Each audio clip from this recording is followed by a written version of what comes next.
entonces, bueno, de la ecuación, ¿verdad?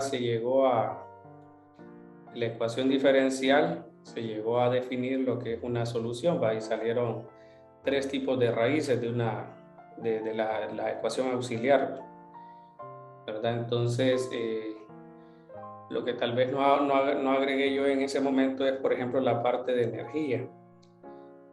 Entonces, por ejemplo, la energía lo tenemos que es primero en parte por la cuestión del resorte, ¿verdad? La energía potencial y la otra por la, la velocidad o la energía cinética. La solución, por ejemplo, o sea, tenemos tres, ¿va? El críticamente amortiguado, el sobreamortiguado, ¿verdad? Y el tercero, que es, ¿cómo que le llaman este? Podríamos decirle ligeramente amortiguado. Y por ejemplo, para el caso, digamos, en el que sí se da cierta oscilación, tenemos que la solución es de esta forma, ¿va? Una constante o la amplitud por e a la menos beta sobre 2mt por el coseno de, aquí sería la frecuencia para el amortiguamiento, ¿verdad? Más una constante. Pueden ponerle menos phi o más phi, no hay problema. Bueno, pero aquí lo voy a simplificar para hacer estas derivadas para phi igual a 0, digamos. Y lo que quiero es colocarlas, ver cómo es el fenómeno esto de las energías, o sea, las gráficas en el tiempo, ¿verdad? Entonces, el de la velocidad, si la derivamos, entonces nos daría, bueno, aquí voy a abreviar ese beta sobre 2m para no escribirlo tanto. Le voy a agregar esta constante, miren. Es decir, que vamos a usar a e a la menos alfa t coseno de omega d por t, solo para abreviar un poco. Bueno, entonces aquí la derivada, ustedes pueden ver que hay dos funciones, ¿no? Si derivamos la exponencial quedaría menos alfa a e a la menos alfa t coseno de omega d por t. O sea, ya sabemos que va a haber pérdida de energía, ¿va? Por la fuerza resistiva. Pero aquí pues vamos a ver cómo podemos llegar a una expresión para saber el cambio de energía. Bueno, luego tendríamos que derivar la parte esta de la función coseno, entonces tendríamos a e a la menos alfa t omega d seno de omega d por t.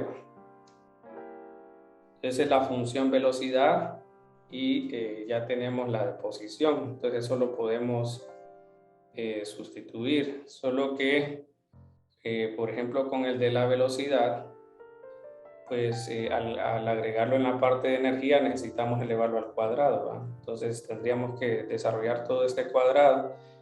Las dos cantidades son negativas, entonces al elevarlo al cuadrado, como habría un factor común, ¿verdad? Quedaría positivo.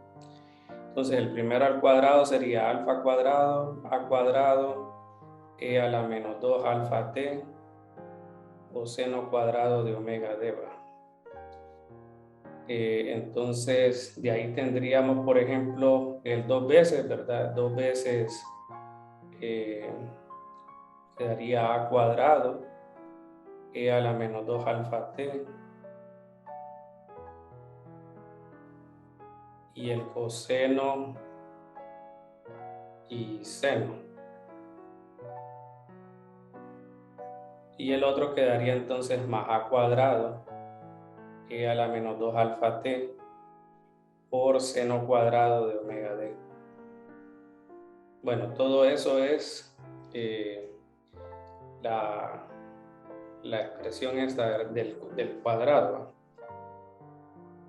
Y eso es lo que tendríamos en la parte de arriba ya sustituyendo, ¿va? Es decir, tendríamos aquí un medio de k por x al cuadrado, que estamos viendo que sería a cuadrado, e a la menos 2 alfa t por coseno cuadrado de omega de t. Y ahí tendríamos un medio de la masa por toda la expresión que tenemos aquí.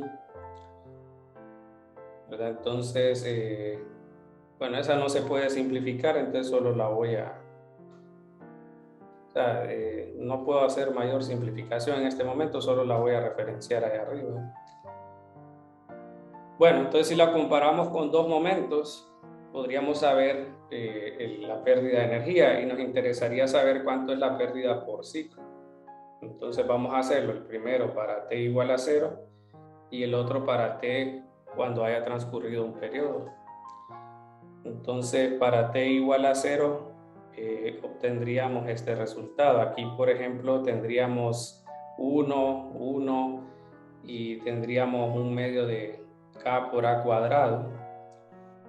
Entonces aquí sería en t igual a 0 un medio de k a cuadrado debido a este, ¿verdad? Y debido al otro, entonces tendríamos este seno hace que todo esto se haga 0, este también se hace 0, y aquí nos quedaría alfa cuadrado, a cuadrado y nada más, ¿verdad? Entonces ya con eso tendríamos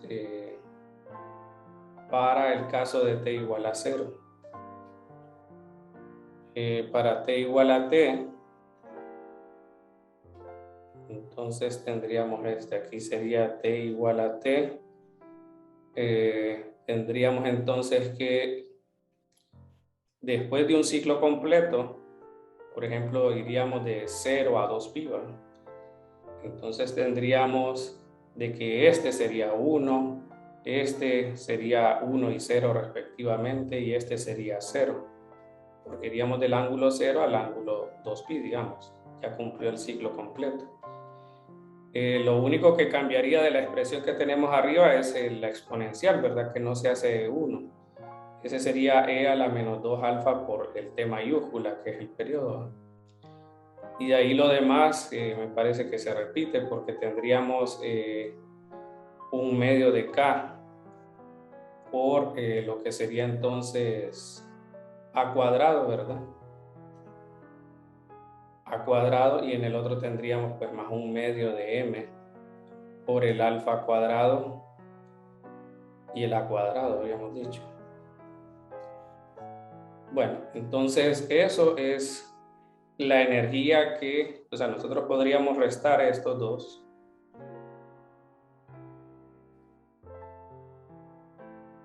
Esto debería dar negativo, ¿verdad? Porque tenemos pérdida de energía. Entonces, ¿cómo quedaría? Bueno, entonces tendríamos que restarlo. Voy a dejar todo así desglosado. Digamos, sería... bueno, de hecho, todo esto es igual. Lo único que difiere es la resta. O sea, yo podría factorizar esto de un medio de k a cuadrado más un medio de m alfa cuadrado a cuadrado. O sea, esto va a estar común, estos dos. La diferencia va a ser de que este va a ser negativo y el otro va a ser positivo. Entonces, si factorizo eso, me va a quedar entonces que aquí estaría e a la menos 2 alfa t menos 1. Dicen si está bien el procedimiento. Lo que estoy diciendo es que estoy factorizando estos dos que son iguales, y en el primero queda negativo y en el otro queda positivo. Entonces factorizado queda esta cantidad. Y este sería la pérdida de energía, miren, en un ciclo. Ya sabiendo los parámetros, usted puede saber cuánta energía se pierde en un ciclo. En el caso del amortiguado, ¿verdad? Con la solución que estábamos hablando, ¿verdad? Y de ahí pues lo que quería más que todo es mostrar la parte gráfica. Digamos, entonces aquí tenemos el potencial, ya lo escribí aquí yo, miren, en este caso podríamos quitar estos dos. Entonces miren, la energía potencial nos dice cuánto se comprime el resorte. Entonces tendríamos un valor máximo, va llegando a la posición de equilibrio, ¿verdad? Y cada vez la amplitud va disminuyendo. De ahí entonces con la energía cinética, entonces primero tenemos que el potencial es máximo, entonces aquí tenemos la energía cinética mínima. Entonces, donde hay un mínimo aquí, hay un máximo acá, me parece. Más o menos así. Entonces, y bueno, la energía cinética, miren, cada vez va disminuyendo más. Y ya la energía total del sistema se comporta de esta manera. Entonces, por ejemplo, nosotros tendríamos la fórmula para hacer de este punto la energía, ¿verdad? A este punto. Perdón, sería después de un periodo, ¿va? Sería entonces, vamos a ver, aquí tendríamos que esté igual a 0. Sí, habría que evaluar omega, por ejemplo, es 0.7. Pero habría que hacer la división bueno, habría que hacer la división aquí para ver dónde es que cuadra con la recta vertical. Creo que sería 2pi entre t, entonces sería 2pi entre 0.7. Vamos a ver, 2pi entre 0.7, 8. No, ahí tenemos el ciclo. Ahí tenemos el ciclo, miren, y de aquí a aquí ya tendríamos la energía que se pierde en ese ciclo. Este sería el omega, ¿verdad? Y recuerden que aquí lo que estamos es graficando la función de energía, no la de posición. Entonces, bueno, ese es el comportamiento que tenemos para las energías, ¿verdad?